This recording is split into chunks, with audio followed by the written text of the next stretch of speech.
ለምለም ዮሐንስ፣ ቴዎድሮስ አየለ፣ ይትባረክ ከበደ፣ ሰላም ተሾመ።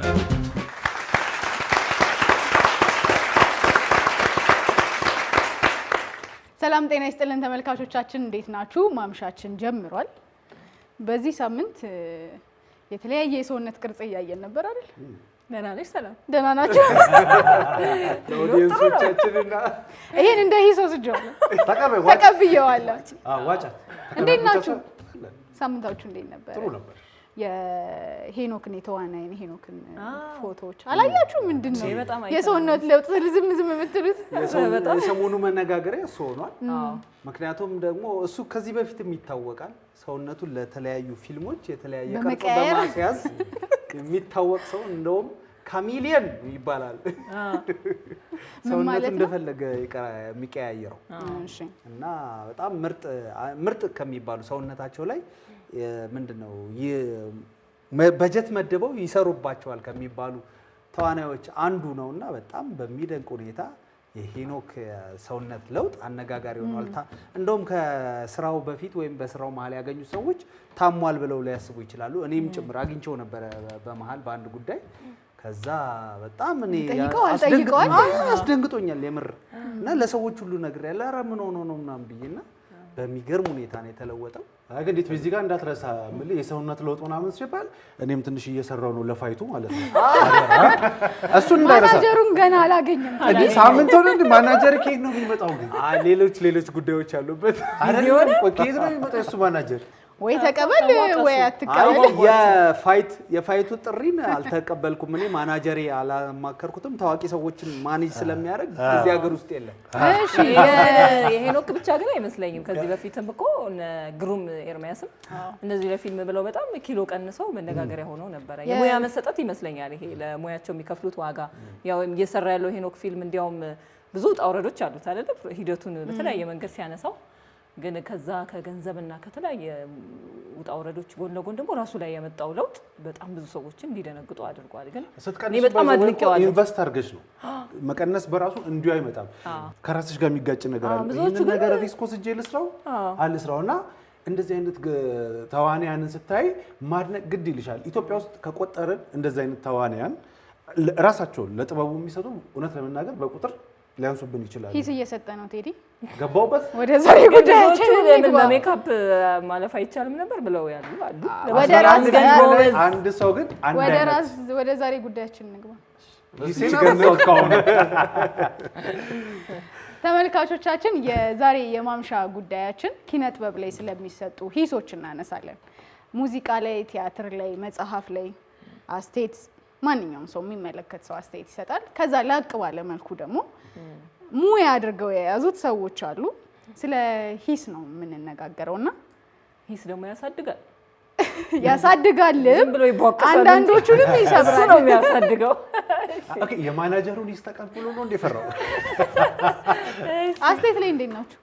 መስጠት ነው መቀበል? መስጠትም መቀበል ላይ መስጠትማ ቀላል መስጠት ቡጢ ነው እኮ።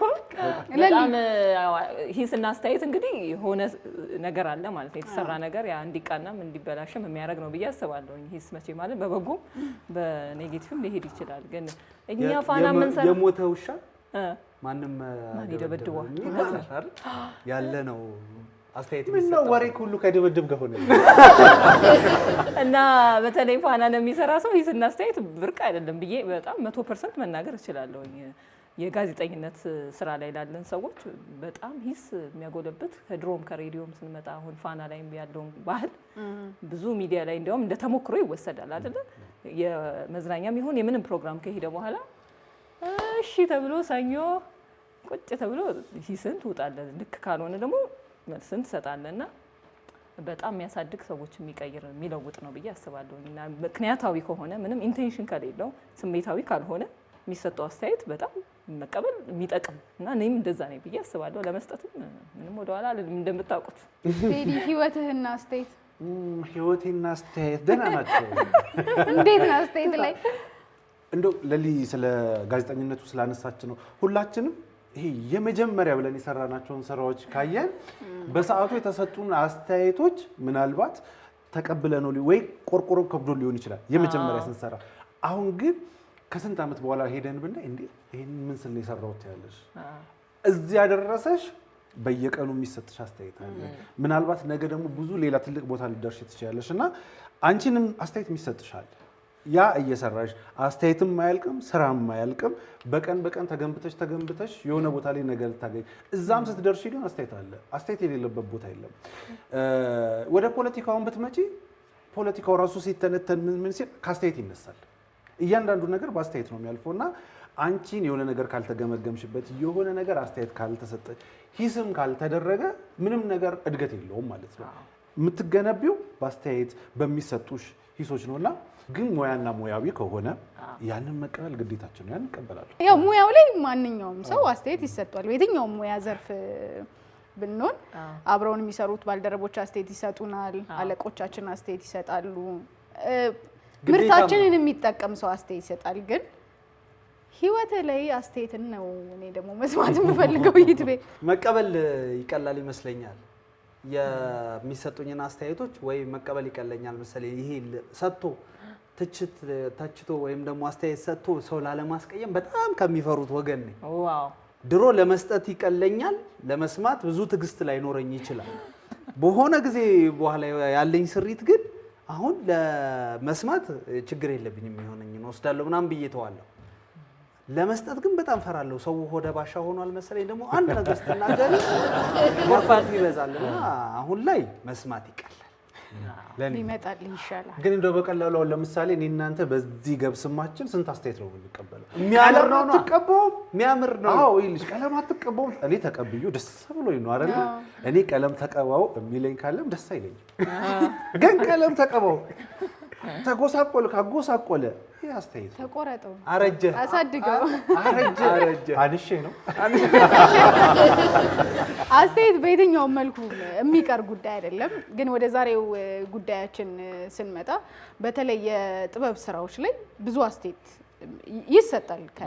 ስራዎች ከመውጣታቸው በፊት ወጥተው አድማጮች አስተያየት ይሰጡባቸዋልና አንዳንድ የሚነሱ አስተያየቶች ቀጥታ ከስራው ጋር ላይገናኙ ይችላሉ። ምናልባት የሰራውን ሰውዬ ማንነት ሊሆን ይችላል፣ የሰውነት አቋም ሊሆን ይችላል፣ ጾታ ሊሆን ይችላል። እዛ ላይ አስተያየት የሚሰጡ አሉ። ግን በትኩረት ደግሞ ስራውን ብቻ ነጥለው ሙዚቃ ከሆነ የሰራው ሙዚቃውን፣ ፊልም ብቻ ከሰራ ፊልሙን፣ መጽሐፉንም ቲያትሩን አስተያየት የሚሰጡ አሉ። ሙዚቃ ላይ ምን አይነት አስተያየቶችን ሂሶችን ታዘብሽ? ለሊ በጣም ሂስ የሚያስፈልጋቸው ሙያዎች አሉ። አይ ቲንክ አይደለ? የኛ ጋዜጠኝነት፣ ሙዚቃ፣ ቲያትር፣ ፊልሙ ምናምን የተጋለጠ ስለሆነ በቃ ለመተቸት ይኸው ብሎ አደባባይ ወጥቷል ብዬ አስባለሁ። ሙዚቃ ላይ እንግዲህ በፊት ቀደም ባለው ጊዜ ያው በተለየ መልክ ይሁን እንጂ ሳንሱር የሚለውም እንኳን አንዱ የመተቸትን የሆነ ፐርሰንት ይነካል አይደለ? የሂስ ይሄዳል አይሄድም ፍሬሙ ቢሆንም ግን አንድ የሆኑ አስተያየቶች ይዘቱ ላይ ግጥሙ ላይ ምናምን የሚነሱ ነገሮች ለሂስ የሚጠጉ ናቸው ብዬ አስባለሁ።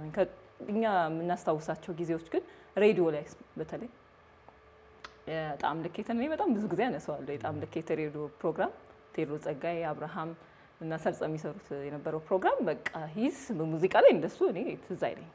እውነት ለመናገር አላስታውስም። በእነሱ ሌቭል በዛ በሚወጡት ሙዚቃዎች ልክ ብትንትን አድርጎ ምንም ኢንቴንሽን የሌለው ሙዚቃውን ብቻ ግጥሙን፣ የፕሮዳክሽን ኳሊቲውን፣ የሪከርዲንግ ሁኔታውን እንደገና ደግሞ የዜማውን የድምፃውያኑን ድምፅም አዝያዛማቸውን በደንብ ነበር የሚተነትኑት እና እሱን አስታውሳለሁኝ። እንዲያውም አንዳንዴ ተናደው መልስ የሚሰጡም ነበሩ። ሜዳው ክፍት ነበር ያኔ እነሱ የሚሰጡበት እድል ላይ። ከዛ ውጭ ደግሞ የተለያዩ መድረኮች አሉ። አሁን ለምሳሌ ሳይንስ አካዳሚ እዛም ይደረጉ ነበር። እነ ሳሙኤል ይርጋ እንደዚህ ሙዚቃዎቻቸውን የማ አልበማቸውን ካወጡ በኋላ መጥተው ያስተቹ ነበር። እንዴት አገኛችሁት? በቃ ኦዲየንሱም ባለሙያውን መጥተው የተለየ አስተያየት ይሰጣቸው እንደነበር አስታውሳለሁ። እሱ በጣም ሙዚቀኞቹንም አድማጩንም ይቀይራሉ። በነገራችን ላይ አሁን እኛ የጣዕም ልኬትን ስንሰማ ብዙዎቻችን ያገኘነው ሆነ ነገር አለ ብዬ አስባለሁ። ለብዙዎቻችን ወደ ውጭ ደግሞ ስትሄድ የክሪቲክስ ቾይስ አዋርድ አለ፣ በጣም ፌመሱ ብዙ ጊዜ የሚነሳው ማለት ነው። እሱ እንዲያውም ወደ 600 ዳኞች አሉት። ሙዚቃና ፊልም ላይ ያሉ በአመቱ የወጡትን እሱን ያያሉ። ከዛ ይተቻሉ አሁን ካልነው አንፃር ማለት ነው ከግጥም ይዘት ከምናምን እያሉ ከዛ አዋርድ ይደረጋል፣ ይሸለማሉ። ይሄ በጣም የኛን ብዙ ፕሮሰስ አልፏል ብለው ያስቡና አዋርድ ያደርጓቸዋል። እና ያ ደግሞ በጣም በቃ ብዙ ሰው እንዲጠብቀው ያደርጋል። ከኦስካር ከግራሚ ምናምን የክሪቲክስ ቾይስ አዋርድ በጣም ይጠበቃል። ለምን የባለሙያዎች ድምጽ ስላለበት ማለት ነው።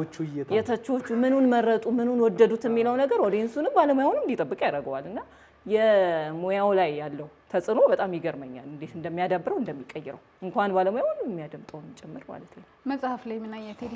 ከመጽሐፍ ጋር በተያያዘ ያው ንባብን የሚያሳድግ ነው ራሱ ሂስ የምትይው ነገር በደንብ ልክ ያስይዛል፣ ደረጃም ይሰጣል። ያው መጽሐፍ ከመታተሙ በፊት እና ከመታተመ በኋላ ነው ወይ መሰጠት ያለበት የሚልም ራሱን የቻለ ሌላ ክርክር አለ። ይሄ ሙያው ድጋፍ ነው፣ አርታይም ስላለው ከዛ በኋላ ነው በፊት ነው። ነገር ግን መጽሐፍ እስከወጣ ድረስ ሂስ የማይሰጥበት መጽሐፍ ምንም የለም። ለምሳሌ ኢትዮጵያ ውስጥ ይሄ ያለ አይደለ ትልቅ መንበር ላይ ያስቀመጥናቸው የገዛዘፉ ስራዎች አሉ። ሁል ጊዜ ስትጠቅሺ ፍቅር እስከ መቃብር ብለህ ትነሳለህ። ፍቅር እስከ መቃብር ሂስ ሲባል አላል ብዙ ጊዜ ህሊናችን ላይ የሚመጣው ምንድነው ኔጌቲቭን አሉታዊውን ሳይድ ማንሳት አይደለም። ሂስ ማለት ሁሉንም በእንትኑ ታስቀምጧለህ፣ በሚዛኑ ታስቀምጧለህ። ይሄ በዚህ ያ በዚህ መልክ እንደዚህ እየተባለ በጥልቅ እየታየ እየተተነተነ ነውና በዘመናት ከፋፍለን ስናያቸው ሂስ ላይ በደንብ የሰሩ ባለሙያዎች ነበሩ። ሂስ ላይ በደንብ በቃ ትኩረታቸው አድርገው በ80ዎቹ የሰሩ አሉ፣ በ90ዎቹም የሰሩ አሉ። መሀል ላይ ደግሞ የሳንሱር በሚባለው ቅድም አንቺ ባነሳሽም ደግሞ ምን አይነት ይዘት አለው፣ ፖለቲካዊ ይዘት አለው የለውም ተብሎ እሷ ብቻ የምትታይበት መልክ አለው። ነገር ግን ከአመስጋኝነት የዘለለ ጥልቅ ትንተና የሚሰጥበት ነው። በዛ ጥልቅ ትንተና ውስጥ ደግሞ ያለፉ መጽሐፍቶች አሉ። አሁን ግን ባለንበት በቀረበን በምንኖርበት ጊዜ ላይ ካየን ሂስ እውነት ለመናገር ከመጽሐፍት አንጻር ካየነው አለ ወይ ብለን ስንጠይቅ ብዙም ያጠያይቀን ነገር አለ። እኔ በጣም አለ ብዬ የማስበው የተሻለ ከሌላው የፊልምና የሙዚቃ የስነ ጽሁፉ ላይ ያለ ትንሽ እንቅስቃሴዎች አሉ። እንዳለ ጌታ የሚያዘጋጇቸው ቅድም ያነሳናቸው የሳይንስ አካዳሚ ምናምን እና ዩኒቨርሲቲ አሁን በጣም ብዙ መድረኮች ላይ ዩኒቨርሲቲዎች ናቸው ባለሙያዎች የሚያፈሩት እንደገና ሂሶችም የሚያዘጋጁት በብዛት እና የስነ ጽሁፍ ሳይሻል አይቀርም ብለን ግን ከጽሁፍ ጋር ካያያዛችሁ ሂስ ሲሸጥ አላያችሁ? ሶሻል ሚዲያው ላይ በደንብ አሁን ወደ ጽሁፍ አካባቢ ላይ ያሉ የሚኖሩበት ሲነግሩሽ አንዳንዱ በጣም የሚያስቀይም ነገር ይጽፋል። ምክንያቱም በቃ መጽሐፍ ተብሎ ሊበቃ የማይችል ወረቀት ላይ ሊሰፍር የማይገባን ሀሳብ ጽፎ አስተያየት ይገዛል፣ አድናቆት ይገዛል። ይሄ ማሻሻጫ መንገዱ ነው። አሁን ለምሳሌ እስቲ እንመልከት፣ 10 መጽሐፍ እናምጣና ከመጽሐፍት ጀርባ አንደኛው አካል ስለሆነ ማለት ነው ከመጽሐፍ ጀርባ የሚሰጡ አስተያየቶችን እንቁጠራቸው፣ ይዘቱን እንመልከት። ውስጥ መጽሐፉ ጀርባ ላይ ያገኘሽውን አስተያየት ውስጥ ስትገቢው ሰማይና ምድር ይሆናል። ጀርባ ብቻ ሳይሆን ምንድነው እኔ ብዙ ጊዜ የምታዘበው የማሻሻጫ ካምፔን አለ።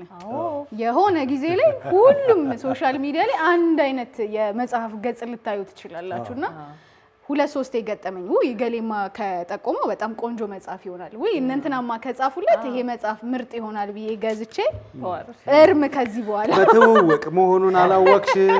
ሙዚቃ ላይም አለ በነገራችን ላይ እንደንትኑ ግን የሚከፋ አድማጭ የሊስኒንግ ፓርቲም ያዘጋጃሉ አይደለ? የሙዚቃ አልበም ሲወጣ አሁን እንደዛ ይዘጋጅና ከዛ ይሰማሉ የተወሰነ ሙዚቃ ከዛ በተለይ በሶሻል ሚዲያ ላይ ያሉ ሰዎች እንዲያዳምጡት ይደረግና በቃ ካምፔን እንዳልሹ ይነሳል። ከዛ በቃ ጠብቁ ትባያለሽ። በጣም ጆሮ እስኪደነቁ ድረስ ጠብቀሽ ትናደጂና ቲያትር ቤት ትሄጃለሽ። ወደ ቲያትርና ወደ ፊልሙ አትምጪ። ወደ ቲያትርና ወደ ፊልሙ ይሄንን ነገር እንደውም ስታነሳ በፊት ማስታወሰው አሁንም ያለ ይመስለኛል። እኔ አንድ ዩኒቨርሲቲ ያለው ማቀው አሁንም ድረስ የቀጠለ አላቲኖስ የሚባል የፊልም ሰሪዎች የሚገናኙበት አለ። እዛ ላይ ይቀርብና የፊልም ጽሁፎች ገና ከመሰራታቸው በፊት ጽሁፎች ይገመገማሉ። ከተሰሩ በኋላ እንደዚሁ ይሰጥባቸዋል። ትወናው ላይ፣ ዳይሬክቲንጉ ላይ ምናምን እነዚህ ሙያተኞች ተሰብስበው የሚተቹበት ነገር ነበርና በጣም ገንቢ ነው። የተማሪዎች አለ እኛ እንግዲህ ተማሪ ሆነን ነው የነበረው ያኔ እየሰሩ ያሉ ዳይሬክተሮች ስመጥር ተዋናዮች አሉበት ምናምንና ከሁሉም አቅጣጫ ታገኝበታለሽ። አሁን ያንን ጥንካሬው ይኑረው አይኑረው ያው መቼስ እንትን ያስፈልጋል እርግጠኛ አይደለንም የሆነ ጥናት ያስፈልገዋል ግን አሁንም ድረስ ያንን ይዞ አለ በፊልሙ ላይ ቲያትሩ ላይ ግን ስትመጪ መኩራት ይሰራል አትናገረው አይ ይሰራል ቲያትሩ ይወጣል ከዛ በኋላ የሂስ የመስጠት እንትናችን ብዙ አይደለም ጥቂት ሰዎች እንደነ ማዛ ወርቁ አሁን ማስተዋወሰው የሆነ ነገር ተሰምቷት ልጽፍ ትችላለች እሱንም ግን ይሄ እንትኑን በልቶ ምናምን ወደ ማሳየቱም ይሄድ አይደለም ግን ትንሽ እሷ ጋር ያለው ያን ነገር ከዛ ውጪ አንዳንዶቹ ደስ ያላቸውን ያላላቸውን እንደዚህ የማህበራዊ ሚዲያ የፈቀደላቸው አላ እሱ ላይ ወጥተው የግል ስሜታቸውን ሲገልጹ ነው ማስተዋወው አሁን ማዛ ስትል ባይዚ ይቅርታ የመጌቶች ቲያትር የወጣ ጊዜ አስተዋውሳለሁ እንደዚህ ማሳየት ለማለማዮች ፕሮግራም አቅርባ የመጡትን አስተያየቶች ተቀበል አስተካክላል ስትናገር አስተዋውሳለሁ በቃ እሷ እንዳይነል ልማድ አለ ጠቃሚ ነገር ነው በሚል ተቀበለው ነው ማለት መቀበሉም እኮ ትልቅ ነገር መቀበሉ ላይ እንዳለ ሆኖ ለሊየ ሂስ ማን ነው መስጠት ያለበት ማን ነው መስጠት ያለበት ማንን የጠየቅሽው አንቺ እኔ እናንተን የጠየቁት ሂስን ማን ቢሰጥ ነው የምትቀበሉት አሁን አነሳ ሙዚቃ ላይ ቲያትር ላይ የኛ ሙያ ላይ ህይወታችን ላይ የሁሉንም አስተያየት አንቀበልም አይደል ደስ ብሎን የምንቀበለው አስተያየት አለ እሷማ ወይ እሱማ ብለን ምን ተዋለ ብለሽ የምታዳምጪው አለ ግን ሂስ ማን ነው መስጠት ያለበት ኪነ ጥበቡ ላይ አሁን ያወራናቸው ጉዳዮች ከሙያው ጋር የሚገናኝ አይደለም አይ ማን መስጠት አለበት ሳይሆን የማንን እንቀበል ቢሆን ጥሩ ማን መስጠት አለበት ግን እስቲ ማን ምን ታጋፍጣለህ ጀመርኩ አይደል ሙያው ላይ ያሉ ሰዎች ቅርብ የሆኑ ባለሙያዎች አሁን እኔ አንድ መድረክ አስተዋውሳለሁ የአልበም ምርቃት ፕሮግራም ነው እና እዛ ፕሮግራም የሙዚቃ ነው ማለት ነውና የቲያትር ባለሙያ ወጥቶ ሲተነትን አስተዋውሳለሁ ያንን አልበም ጉድ ሊወድ ይችላል ሰው ሙዚቃ አስተያየት ሊኖረው ይችላል ምንም ጥያቄ የለውም ግን እንደ ሂስ እንደመስጠትና ይሄ እንትኑ ዜማው ግጥሙ አካሄዱ እያለ ግን ሲናገር ግን መስማት እንደ ባለሙያ ደግሞ ትልልቅ ባለሙያዎች ቁጭ ብለው ነበር በወቅቱና ይሄ አሁን ሩቅ የሆነ ራሱ እዛው ሙያ ላይ ያሉ ሰዎች እንዲያውም በተለያየ ዓለም እኮ አሜሪካ እንደዚህ እኮ በዩኒቨርሲቲ ሌቭል ይሰጣል አይደል ሂስ የሚሰጡ የሚተቹ ግን እኛ ሀገር ደግሞ ባለው ደግሞ ስታየው ነው ትምህርት ቤት እንኳን ዩኒቨርሲቲ ባይኖር እንኳን ሙያው ላይ ሰሩ ልምድ ያላቸው ሰዎች ከዛው ቅርብ የሆኑ ሰዎች ቢሰጡ ጥሩ ነው ብያስባለሁ አስተያየት ግን ማንኛውም ሰው ሊሰጥ ይችላል እኔም ተነስቼ የጋዜጠኛው ላይ የሚሰማኝን ለምን ለስሜት ቅርብ የሆኑ ሙያዎች ስለሆኑ የኪነ ጥበብ ስራዎች አስተያየት ልንሰጥ እንችላለን እንደ ሂስ ግን መድረክ ላይ ወጥተን ያገላበጥን ለመስጠት ግን ባለሙያ መሆን የሚጠይቅ ይመስለኛል ስለዚህ ባለሙያን ጋብዝ እሺ ባለሙያው ይምጣና ማምሻ ላይ እንግዳ ጋብዘናል ይሄንን ጉዳይ በተመለከተ በሙዚቃ ዕውቀቱ በሚሰጣቸው ሙያዊ ትንታኔዎችና ሂስ እጅግ በጣም ይታወቃል ሰርጸ ፍሬ ስብሐት በጋዜጣና በሬዲዮ በተለያዩ መገናኛ ብዙሃን ሙዚቃን በክብሯ ሲተነትን ሂስ ሲሰጥ ቆይቷል አሁን ላይ በኢትዮጵያ ቤተመዛግብትና ቤተመጻሕፍት አገልግሎት ዋና ዳይሬክተር ሆኖ እያገለገለ ይገኛል ማምሻ መድረክ ላይ ጋብዘናል እንግዳችንን እንቀበል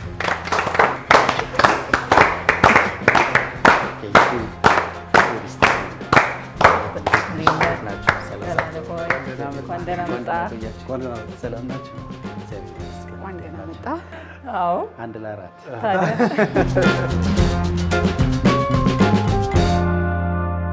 እንኳን ደህና መጣ ሰርተ ስለመጣ በጣም ደስ ብሎኛል በጣም አመሰግናለሁ እኔ ግብዣ ስለተደረገልኝ ስለ ሂስ እያወራን ነበር እሺ ከሙዚቃ ሰርጸ ሂስ አይደል እንዴት አለ አብዛኛው ሰው አይምሮ ላይ የሚመጣው ከሰጣቸው ሂስ ወይ ከሰማኸው የሚያስገርም ወይ ሁሌ ትዝ የሚል መልስ አለ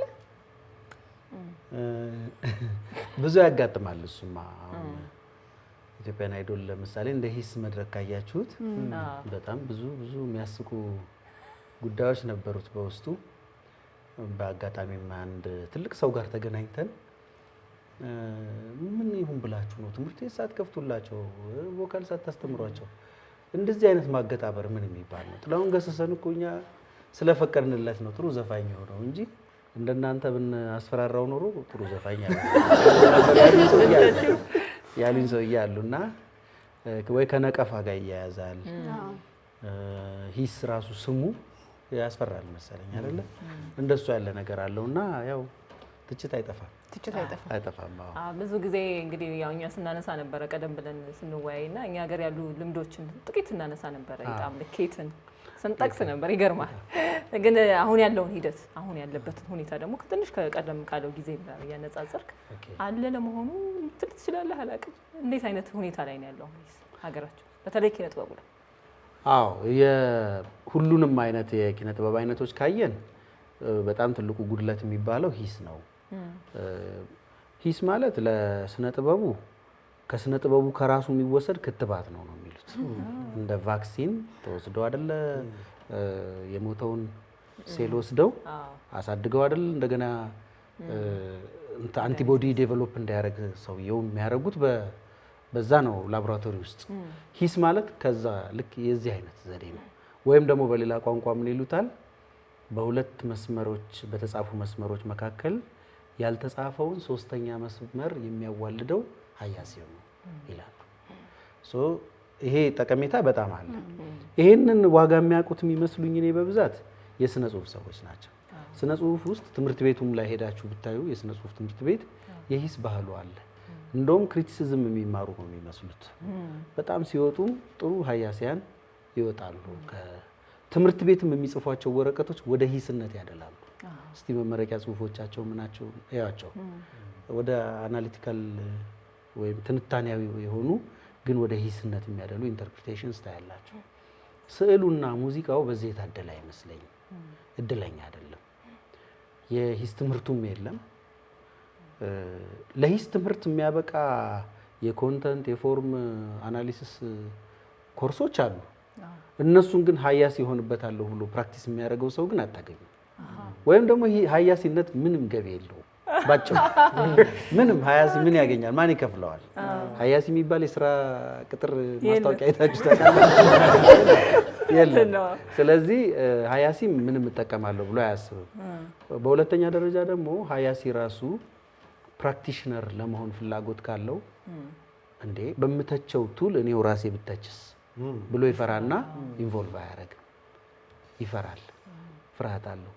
ስለዚህ በጣም ጥቂት ሰዎች በጣም ለሊትሬቸር ለጽሁፍ እንደገና ደግሞ የሰሙትን በጣም ከሰው ጋር ሪፍሌክት ማድረግ የሚወዱ ሰዎች ብቻ ናቸው የሀያሲነት አዝማሚያ የምታዩባቸው። እና እኔ ስጀምር አዲስ ነገር ጋዜጣ ላይ ነው የጀመርኩት።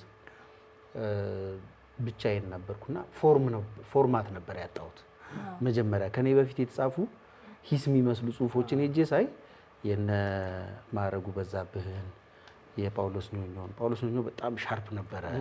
ብዙ ሙዚቃንም የሊትሬቸርንም ስራዎች እንትን የማለት ነገር ነበረው እና እነ ሰሎሞን ተሰማን እነዚህን ጽሁፎች ለማየት ሞከርኩኝ። ከዛ ደግሞ ወደ ሰባዎቹ አካባቢ ሰሎሞን ኤሬሳ የጻፋቸውን የስነ ጽሁፍ ናቸው ግን ለሙዚቃም ስለሚረዱ የሱን ጽሁፎች አየሁ። በተለይ ስብሃት ላይ ጸጋዬ ገብረመድህን ላይ የጻፋቸውን ጽሁፎች ማየት ጀመርኩ።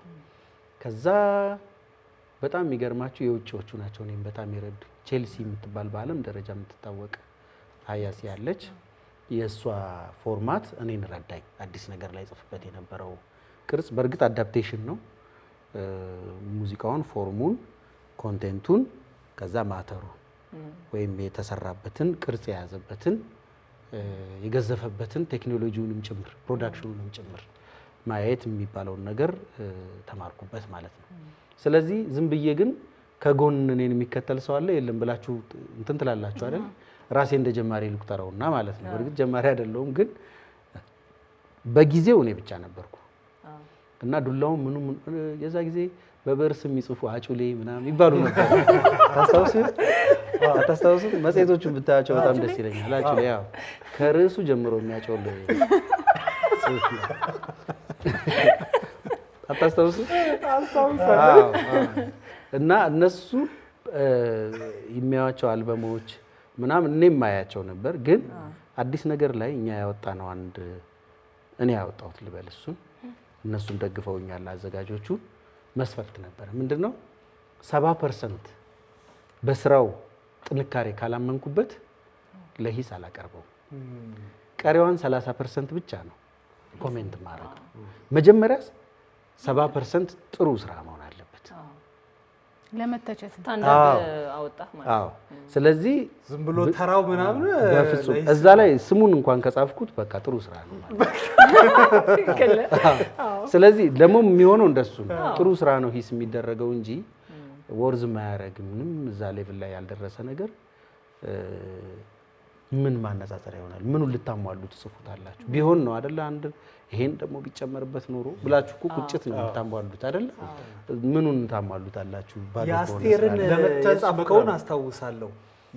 ከካቡ እስከ ስኳር ከካቡ ወደ ስኳር አው ግራፉ እንደዚህ በጣም እንዲህ ብሎ የሚወርድ ነው። ግራፍ ነበረው፣ ጽሁፍ ነበረው እና አስቴርን የሚወዷት እንዳይቀየሙ እንጂ እኔ እንደዛ ነው አሁንም የሚሰማኝ። 70% እንትን አለው አንዴ ካቡ ያው ኖ የሷ የስኳር የመጨረሻ ስኳር የሚልበት እንትን ነበር ጨጨ ምናምን ነበር እዛ ጊዜ እና እነሱ በቃ ያው ፖፑ ማሱ ይወደዋል ብላ የሰራችሁ ይመስለኛል።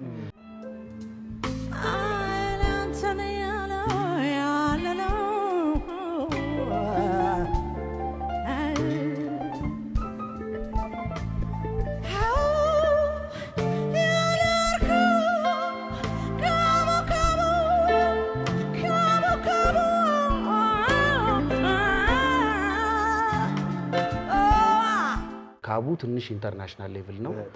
ከራሷም ስኬል ከፍ ያለ ነው። ከኢትዮጵያ የሙዚቃ አሰራር በጣም ከፍ ያለ ነው እና ቶሎ ሪዋርዱ በኢትዮጵያውያን ዘንድ ያገኘችው አይመስለኝም። ተስፋም ያስቆርጣል። ብዙ ዘገየን እሱን እንደማጣጣም ወደ 80ዎቹ አካባቢ ጋሽ ሙላቱ፣ ቴዎድሮስ ታደሰ እንዲህ ያጋጥማል። በእርግጥ የእሷ ወደ 80ዎቹ አካባቢ አውጥታው እኛ የደረስንበት ሚሊኒያው ሲገባ ነው አይደል? በጣም የማጣጣም እንትናችን ጆሮአችን ግን ማጣጣም ላይ ካነሳን ቅድም ሂስ ክትባት ነው ብላል። ይሄ ሁሉ ስራ ክትባት አምልጦት ነው አላልክ? እንዲህ ስታዩ የሚወጡት ነገሮች ነው በጣም ዛሬ ላይ ስናየው አንዳንዶቹ ለምሳሌ 2000 ላይ አይደል እኔ አዲስ ነገር ላይ መጻፍ የጀመርኩት በጊዜው ሂስ የሰጠኋቸው አልበሞች ወይም ይሄ ጎላቸዋል ያልኳቸው አልበሞች ዛሬ ላይ ሳያቸው ምን ሆኜ ነው ላለሁ። ለምን ጥሩ ሆኑብኝ ካሁኑ አንፃር። ካሁኑ አንፃር ማነጻጸሪያ ሌላኛው ክትባት ነው። ሌላ ለካ ደግሞ እንዲህ መውረድ አለ ደግሞ። የማዲንጎን አስታውሳለሁ። አዎ በጣም አይደል? እንዴው በጣም ተቀብሎት አስተያየቱን ይዞት ነበር የሚዞረው። ደወለልኝ ኢንተርቪው ምናምን ሲኖር ይይዘዋል ጋዜጣውና እንደዚህ ይዟት እዚህ ላይ ተጻፈልኝን አይታችሁታል እና እንደሱ ግን እንደው ሰርጸ ትልቁ ጥያቄ የሚሆነው ሀያሲ ማን ነው? ማን ነው መስጠት ያለው? ባለሙያው ቢሆን ጥሩ ነው። ሂስ በእርግጥ ከተለያየ አይነት አንፃር ነው የሚሰጠው። እንዴት መሰላችሁ? ፕሮፌሰር ኃይሌ ገሪማ አንድ ሲናገር የሰማሁት ነገር አለ። የጥበቡ ሰው እንደ ስፖንጅ ነው መሆን ያለበት። መምጠጥ መቻል አለበት። ስፖንጅ ስታዩት እርጥብ ይሁን ደረቅ በአይን እንደዚህ አታውቁት አይደለ? በእጅ ሲነካ ነው እርጥበቱ የሚታወቀው አይደል? ሀያሲም ማነው ጥበበኛም ኮንቴንቱን ምጥጥ አድርጎ የተሰጠውን አስተያየት ምጥጥ አድርጎ የሚይዝ ብቃት ያለው ሊሆን ይገባል ይላል።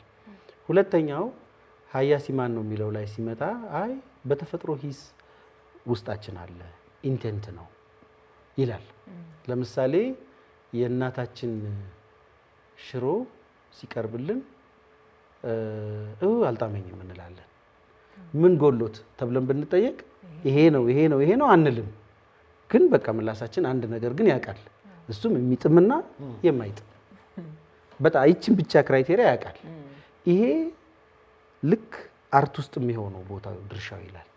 አንዳንዱ በዝርዝር ቅድም እንዳልኳችሁ መጀመሪያ ፎርሙን በደንብ በጥንቃቄ ምን አይነት ሙዚቃ ነው፣ ስታይሉ ምንድን ነው፣ የየትኛውን ሀገር ካልቸር አዳፕት አድርጓል ወይም ኦሪጂናል ነው፣ ትራዲሽናል ነው፣ ቲፒካሊቲው ምናምን እነዚህ ሁሉ ውስጥ ያሉ ሌየሮችን የሚያውቅ አለ። ከዛ ደግሞ ወደ ኮንተንቱ ይመጣል። ሙዚቃ ዞሮ ዞሮ መልእክት አለው። እሱን ደግሞ በሊሪኩ በኩል ደግሞ ይተነትናል፣ በዜማው ቅርጽ ይተነትነዋል። ከዛ መጨረሻ ደግሞ ማስተሪንግ፣ ሪካርዲንግ፣ ፕሮዳክሽን የሚባለው በአጠቃላይ እሱ ውስጥ ደግሞ ገብቶ ይናገራል። የዚህ ሁሉ አናሊሲስ አዋቂ መሆን አይቻልም። ለምሳሌ እኔ ወዴት ታደላ ነበር ስትጽፍ ብትይ ፎርም የሚባለው ላይ በጣም አደላ ነበር። የፎርም ክሪቲሲዝም ብዙ ጽሁፌ ላይ ይገኝ ነበር። ቅርጹን ነው ይበልጥ እና ቴዎሬቲካል ነገሩ ይዞት ጣዕም ልኬትም ላይ ወደ ሬዲዮ ይዘነው የመጣ ነው። ጽሁፉ ላይ ክሊር ስላልሆነልን ለምን በድምጽ ምሳሌ አድርገን አናቀርበውም ብለን ይዘን የመጣ ነው። እዛ ላይ እኔና አብርሃም ሁለታችንም ከአንድ ስኩል ነው የወጣ ነውና የሁለታችን ወደ ፎርም ያደላል። ቴዎድሮስ ጸጋዬ ደግሞ ኮንተንቱን ያያል እና ትንሽ ቀረብን ልንል እንችላለን ለሶስቱም አይነት የክሪቲክ አይነት። ስለዚህ እኔ ቢሆን መመርጠው የባለሙያዎች ዲስኮርስ ቢሆን ነው። ደግሞ የሚያስተምረውም እሱ ነው። ይሄ ሲባል ግን ልክ ነፍሱን ይማርና ኤልያስ መልካ ሙዚቃ ሰርቶ ሲጨርስ ጀማነሽን አዳምጪ ይላታል። ለምን? ሙዚቀኞች ሁሉ ለቴስት ቅርብ ላይሆኑ ይችላሉ። የሆነ ፎርም መስጦሽ ግን ቴስቲ ይሁን አይሁን ሊጠፋን ይችላል። ቴስት ኢንጆይ የሚያደርጉት ተራ አድማጮች ናቸው። ለነሱ ልብ ከነካ ምክንያቱም ሙዚቃ ሄዶ የስሜት ጉዳይ ነው።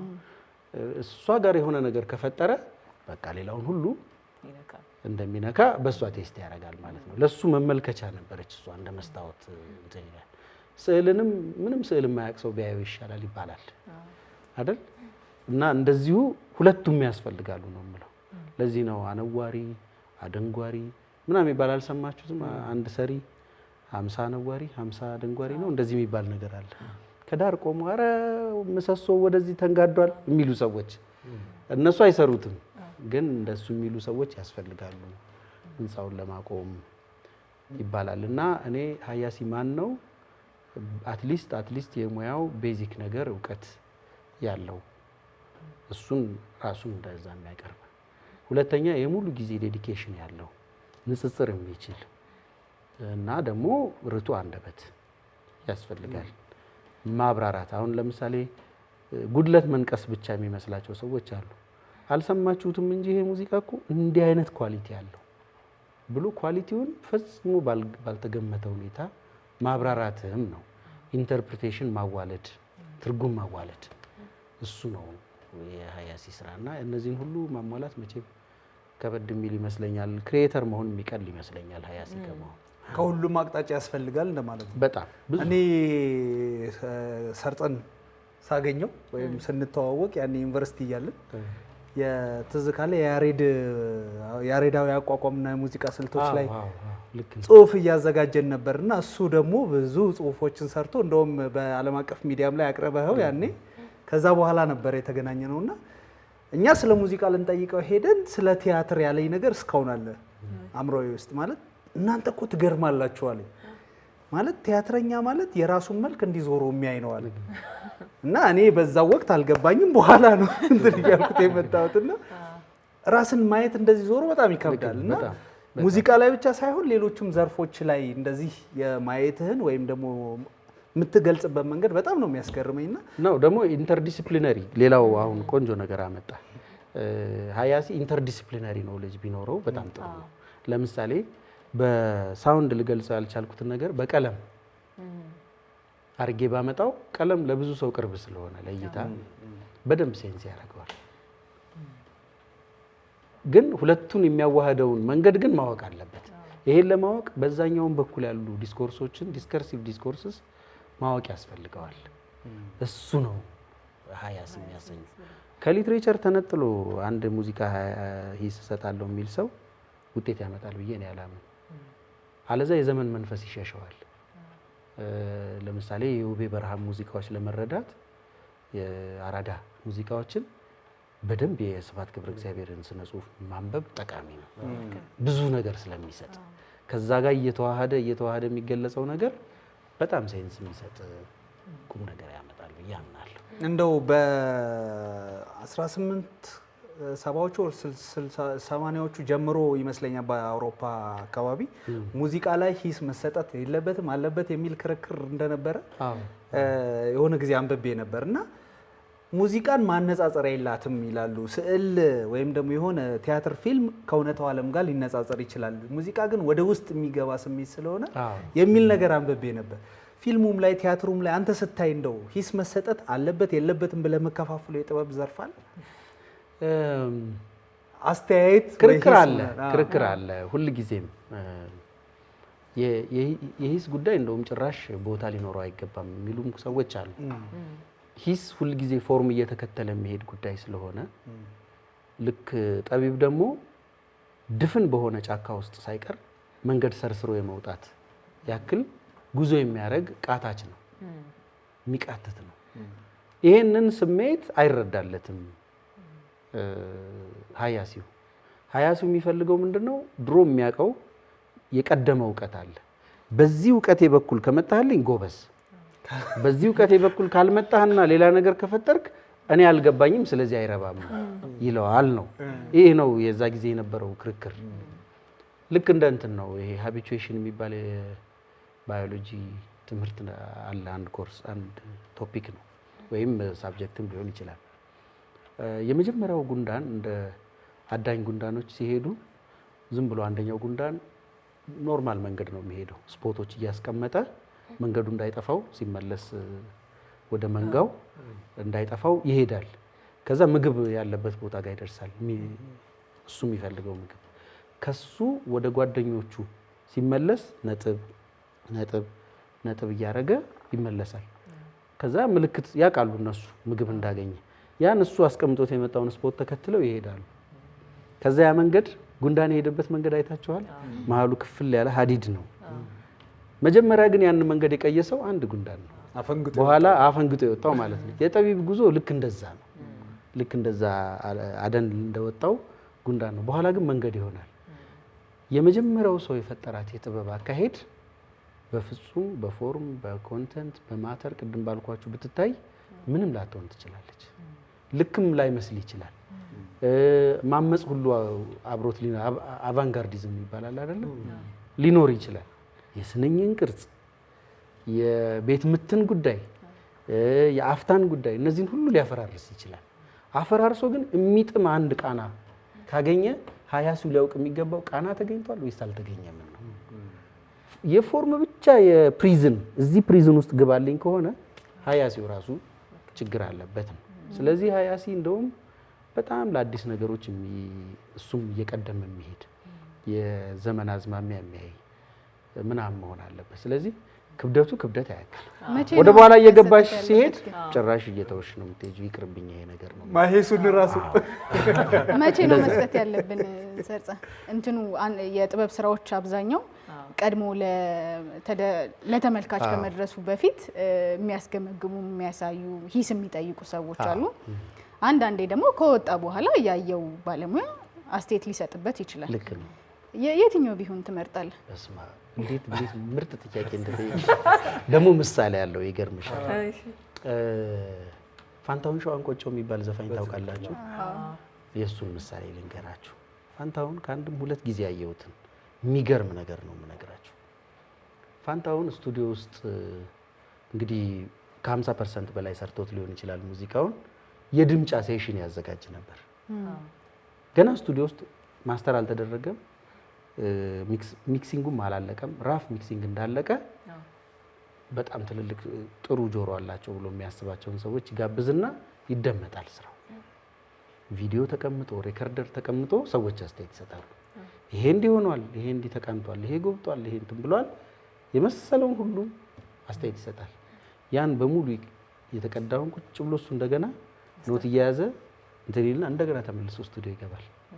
ከዛ በዛ ሼፕ በተለይ እኔ አንዱ ድል ደርሶኝ የመጨረሻ ከዚህ ሀገር ሊወጣ ሲል የሰራውን አንዱን ሲዲ ቴዎድሮስ ታደሰ፣ ነፍሱ ይማር ማዲንጎም ነበር፣ እነ ዕዝራ አባተ እና ያሬድ ተፈራ፣ እነዚህ ሁሉ ባሉበት ብሔራዊ ቲያትር ነው ቁጭ ብለን ያዳመጥነው። መጨረሻ ላይ ሆኖ የወጣው ሙዚቃው በፊት ከሰማነው መልኩ በጣም የተቀየረ በጣም ጥሩ ስራ ነው የወጣው። እኔ አሁን የአልበም ሊስኒንግ ነው ዛሬ ምናምን ተብሎ ፕሮግራም ይዘጋጅና ያለቀለት በቃ ገብቶ እኮ ተባስቶ እንትን ውስጥ ስቶር ውስጥ በሲዲ ተከምሮ እሱን ምንድነው አልበም ሊስኒንግ ያው ከህዝቡ ጋር እንሰማለን። ቀድማችሁ ስሙ ሊሆን ይችላል። ቀድማችሁ ስሙ ካልሆነ በስተቀር ከህዝቡ በመቅደማችን ብቻ ነው ልዩነቱ። ምንም የሚቀየር ነገር የለም።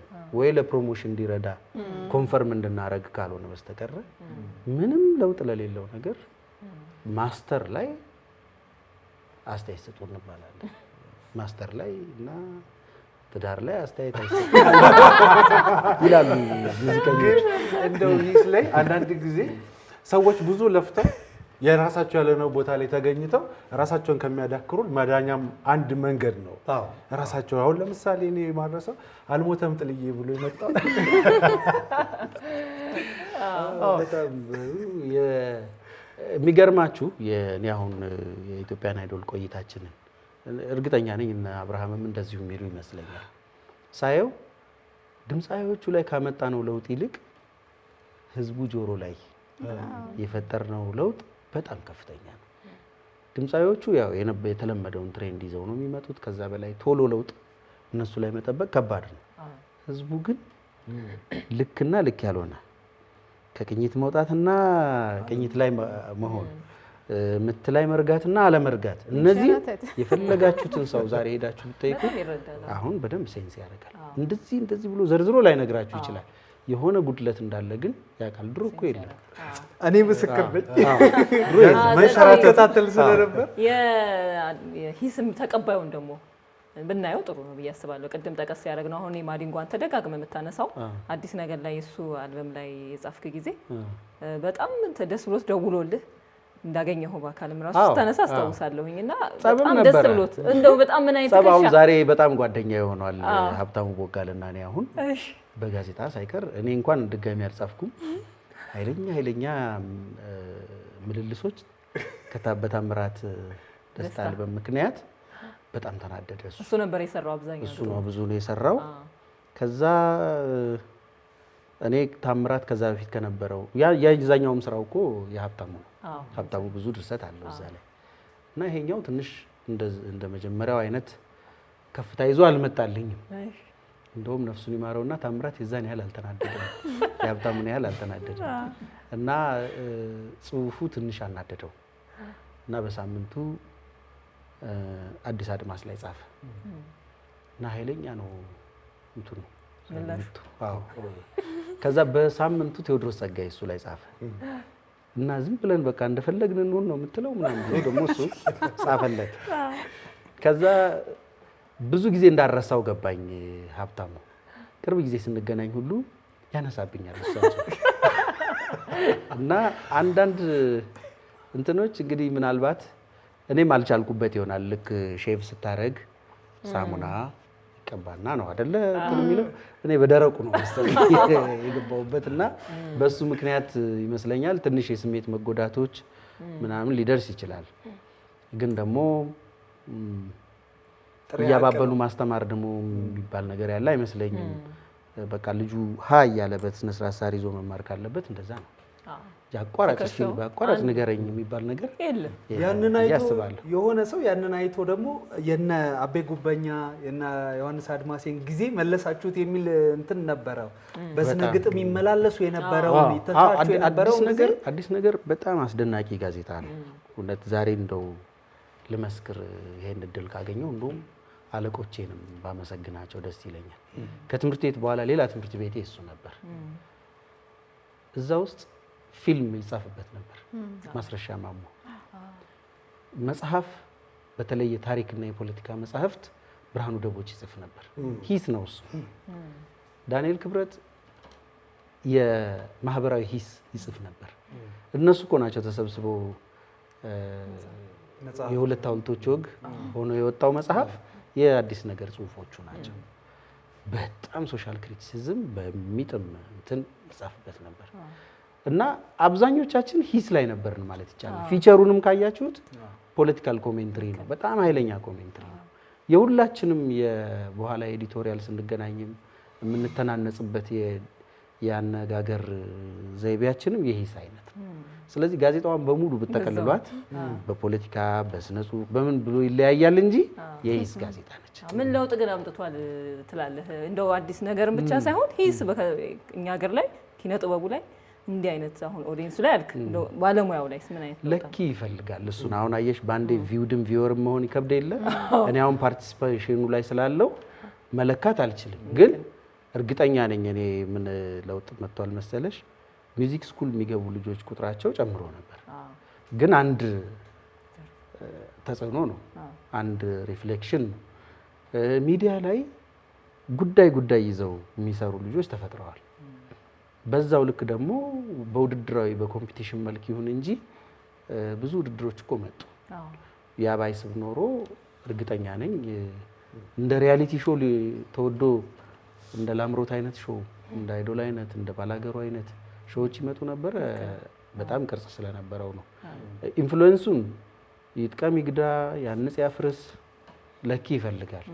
ቁጭ ብሎ በስነ ስርዓት ይሄን ቫልዩ ነበረው፣ ይሄን ደግሞ ልክ አልሰሩም። ግን እንደው እዛ ከሂስ ጋር አያይዘ ራሱ እያደገ የሚመጣ እንደው መዳረሻው እንደ ባህልም ሊሆን ይችላል። አዎ እንደው ስነ ጽሁፉ ላይም በፊልሙ በሙዚቃው አጠቃላይ ጠቅላላ ስናደርገው በጥበቡ ማለት ነው የሂስን ባህል እንዴት እያዳበርን ከተቀባዩም ጎን ሊሆን ይችላል ከሚሰጠው አጠቃላይ ግን እንደ ጥበብ ስናየው የሂስን ባህል እንዴት እያዳበርን እኔ በጣም አካዳሚክ ህይወት ቢሆን ጥሩ ነው ላለው። ለምሳሌ ይሄ ከኤ እስከ ሲ እያጠቆርን የምናልፈው ፈተና እኔ ብዙ ውጤት ያመጣል መሰለኝ።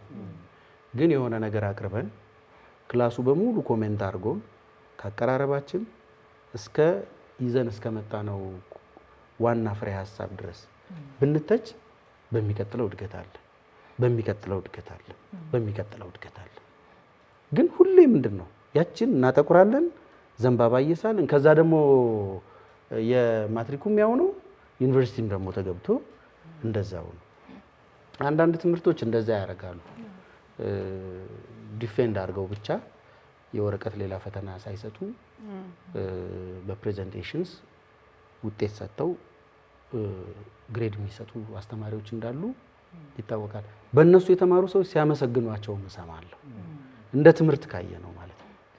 እቤት ደግሞ የመደማመጥ ፋሚሊ ህይወት ውስጥ የለም አንድ ጉዳይ እኔ አቅርቤ ወይ በወላጅ ሊሆን ይችላል ወይ በወንድም በእህቶቼ ሊሆን ይችላል ሀሳብ የመቀባበል ባህል ሲኖር ክሪቲካል ዲስኮርስ፣ ክሪቲካል ቲንኪንግ፣ ክሪቲካል ዲስከሽን የሚሉት አለ አይደል ፈረንጆቹ። እሱን ነገር እየተለማመድ ነው እንሄዳለን። አሁን እኮ ድንገት ሰው ወደ ፖለቲካ ሙግትም ወደ ምናምን ምርጫ ላይ አያቸዋለሁ። አሁን የሰሞኑን ዲስከሽንስ የሌለም ባህል ከየት ልናመጣው አንችልም አይደል? በጣም ስሜት ፈንቅሎ የሚወጣ ወይ ደግሞ በጣም ሎጂክ የጣሰ የክርክርን መንገድ ታያላችሁ። ከምን መጣ ስትሉ በቃ የባህል መሰረት ከሌለው ይሄው ነው።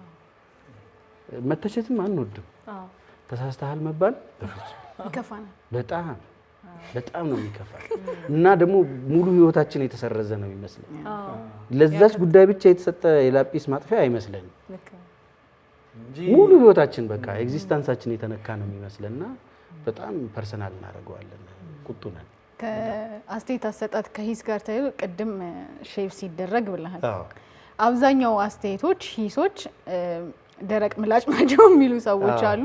ሂስ ሲሰጥ ለምን እንደዚህ ይናገረኛል? ቢያንስ እኮ እንደዚህ ቀለል አድርጎ መጀመሪያ እንትኑን ነግሮ ምናምን መሆን አለበት።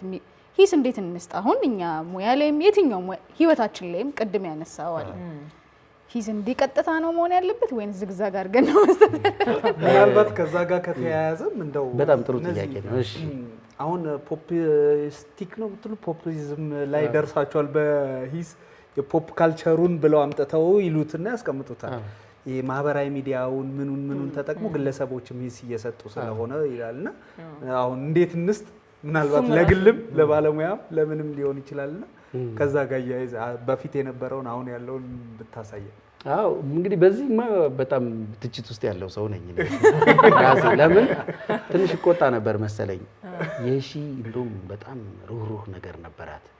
አሁን ሳይሆን ነው ቪዲዮዎቹም ተመልሼ እና እኔ ለምን እንደሆነ አላውቅም እዛ መድረክ ላይ በጣም የተለፋው ልፋት ነጥላሁን ወይም ሌሎቹ ሲመጡ ያከበሩበት መንገድ እና ይሄኛው ሰውዬ እንደ ቀልድ በቃ የታባቱ ብሎ ወደ ስቴጁ የወጣበት ድፍረት ሁለቱ እንትን አይለኝም እና ስለዚህ ቦልድ ሆናለሁ።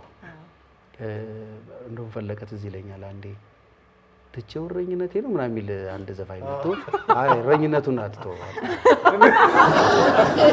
ብሎ አስተያየት ሰጠ። ሌላ ምንም አላለም። አትተው በጊዜ መመለስ ነው እሱ ምንም አላለም። ደግሞ ሌላ ተጨማሪ ነገር ይሄን አጥፍታል ይሄን አልምታል አላለው። በቃ አይ እረኝነቱን አትተው ብቻ እና አሁን ይሄ ለሰው አሳቀበት። ይሄ እኮ ልጅ ቤተሰብ አለው እንዴት እንደዚህ ይለዋል? ትምህርት ቤት ሲሄድ አሁን ሰው ሁሉ እረኝነቱን ጠበቅ አድርጋ ያዝ ቢለውስ ምናምን ብለው እንትን ይላሉ። እንግዲህ እኔ አደባባይ ከወጣሽ ቢረግጡሽ አይክፋሽ ነው። በተለይ ህዝብ ፊት የሚቀርብ ከሆነ ቢሆን ጥሩ ልክ ነው እንዳላችሁት ነው። በጣም ግን እንደዛ የማያስብሉ ሰዎች አሉ። አይታችሁ ከሆነ በጣም ምርጥ ነገር አቅርበው ምርጡን በጣም ረጅም ሰዓት ያወራ ነው ስለሚረሳ ነው እንጂ ኳሊቲያቸውን ያሳወቅናቸው እንደዛ አድርገን ነው። ከዛ ያጎደሏትን ትንሽ ደግሞ እነግራቸዋለን። እሱን አይደለም ህዝቡ የሚይዘው። ያ እንደ በሬም እንደ ገበሬም የሚጮሁ አሉ መተው እዛ እንትን ለነሱ የሰጠነውን አስተያየት ነው። እሱን ነው በጣም እንትን የሚሉት ተበሳጭተው በሱ ነው። እነዛማ መጀመሪያ መምጣት አልነበረባቸው። አሁን ለምሳሌ ፋና ላምሮት ላይ ለምንድን ነው ሰው በጣም በኳሊቲ መካከል ነው የሚያየው? መጀመሪያ ስክሪን እንደሆነው ነው የሚመጡት። ተመርጠው በቃ ታይቷል። እዛ ውስጥ ምን አስተያየት ይሰጣል? ምንም። በጣም ጥቃቅን መለያዎች ናቸው የሚነሱት። የማበላለጥ ነገር ነው። አዎ፣ ግን የመጀመሪያው ዝም ብላችሁ አንድ ወረዳ ሄዳችሁ ገጠር ቀበሌ ውስጥ ገብታችሁ ምናምን አውድማ ላይ ምናምን ያሉ ጨዋታዎች ሁሉ ለውድድር ተብለው በሞደርን ቅርጽ ይመጣሉ። አንዳንዴ ስቴጁ አይመቻቸውም። እንደዚህ አይነት ስራዎች ቦታ አላቸው ህዝብ ውስጥ፣ ግን ወደ ፖፕ ካልቸር ማምጣት አስቸጋሪ ነው። ሚዲያው ላይ ግን አሁን አሉ የሚሰጡ ሙዚቃ አልበሞች ሲወጡ ይሄን እንደዚህ ነው የተረዳሁት ብሎ ማንኛውም ሰው አስተያየቱን ስሜቱን ይጽፋልና ዛሬ እኮ በጣም ጥሩ አሁን እየነገርኩሽ እኮ ያለሁት የዛሬ 18 ዓመት ወደኋላ ሄጄ አሁን ያለውን ባህልስ እንዴት ታየዋለህ? ጥሩ ነው። የቋንቋ ክራፍት በጣም ያንሳል። ይሄ ዘመን መቼም በቋንቋ ምንም ልንለው አንችልም። አማርኛም በሌላውም እኔ እንጃ ሰልፍ ኤክስፕሬሽን ትምህርት ቤት ውስጥ የለ ይሁን አላውቅም። ድቅቅ ነገር ይልብኛል። ገላጭ አይደለም። ኢንፎርማሊቲ ይበዛዋል። እንደገና ደግሞ ጋጥ ወጥነትም ትንሽ ያጠቃዋል። አሁን ወደ ቲክቶክ ላይ ምን ላይ የምናያቸው ነገሮች ወደዛ ይሄዳሉ። ባይሆን ደስ ይለኛል። ግን እንዲሁ ሰብስታንስ እናወጣላቸው ሲባል ግን ፖይንት ግን ደግሞ ይገኝላቸዋል። የቀረበበት ቅርጽ ነው እንጂ የማይረባው ፖይንት ደግሞ ይገኛል። አንዳንዴ ሰርጸ መተህ ስለ ሂስ ሀሳብህን ስለሰጠን በጣም ነው ደስ ያለን። የእውነት በጣም አመሰግናለሁ። እኔ ደግሞ ስለ ሂስ ለመጀመሪያ ጊዜ ነው ከዚህ ሁሉ አመት በኋላ የተጠየቅኩት። እንደ አዲስ እናቀጣጥላለን አለ ብለሽ ነው እያለ ነበር እኮ እሱ ራሱ አይደል? ስለሌለ ያው መታወሻውን ዛሬ ሰራችሁለት ሐውልት ነው። እሺ አመሰግናለሁ። ተመልካቾቻችን የዛሬ የማምሻ ጉዳያችን ሂስ ነበረ። አብራችሁን ስለቆያችሁ እዚህም ያላችሁ ቤታችሁም ያላችሁ ተመልካቾች እናመሰግናለን። መልካም ምሽት።